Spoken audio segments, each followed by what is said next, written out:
The college and career ready standards expect that we are teaching the 3 modes of writing in every grade level. This includes the argumentative standard, where we teach students to share their opinions, persuade, and argue ideas. We should also teach them the second standard, the informative writing standard, where they write expository pieces that explain, inform, instruct, and even compare ideas.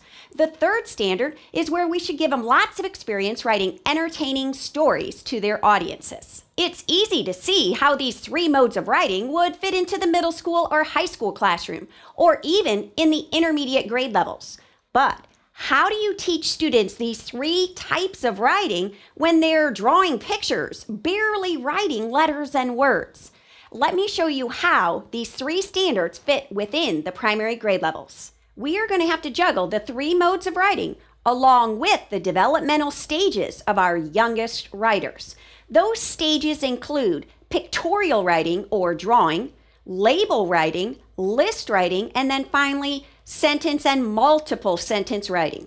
Over the course of the year, we're going to progress our students from detailed picture writing to details in labels around their pictures to detailed lists and then finally detailed sentences. And we can do this no matter what topic or mode of writing we're teaching. Let's say I want to teach and instruct on the facets and components of opinion or persuasive writing.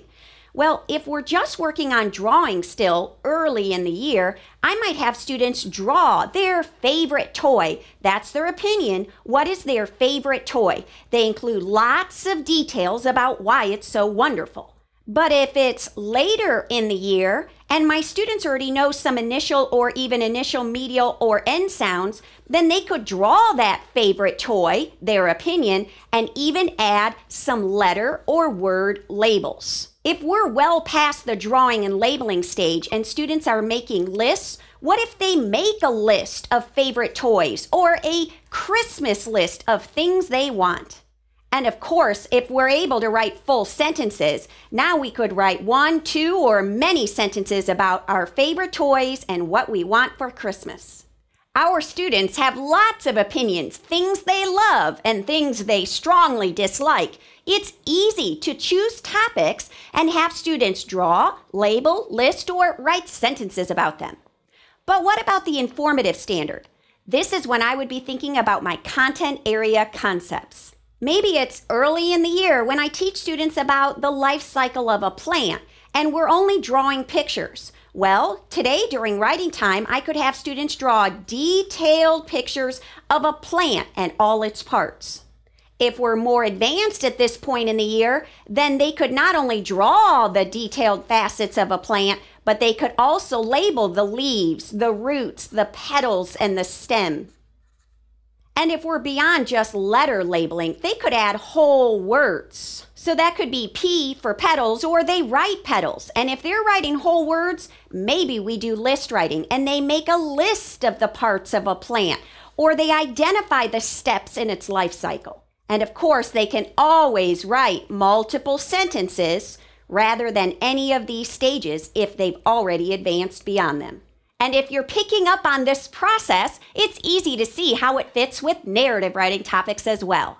Maybe today's topic is, what did you do this weekend? And he talks about going bike riding. Maybe he rode down to grandma's house or to a friend's house. Again, lots of details in the pictorial writing.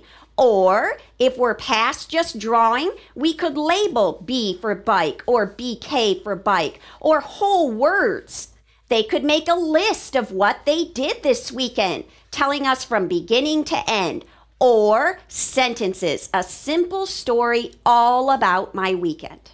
So you could work on any mode of writing, any of those 3 writing standards in any stage of writing as well. You know your writers, you know what they're ready for. Are we labeling? Are we ready for sentences? Are we still drawing?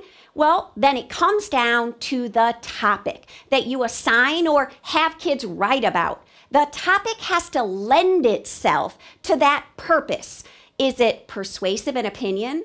Is it explanatory and informative? Or is it entertaining like a story? As we wrap this up, Let me remind you that your mentor text would be a great resource to really show students the different purposes or modes of writing along with the different developmental stages. At the end of the article that corresponds with this video, you'll find a hyperlink to a 3-page document that includes fabulous mentor text suggestions.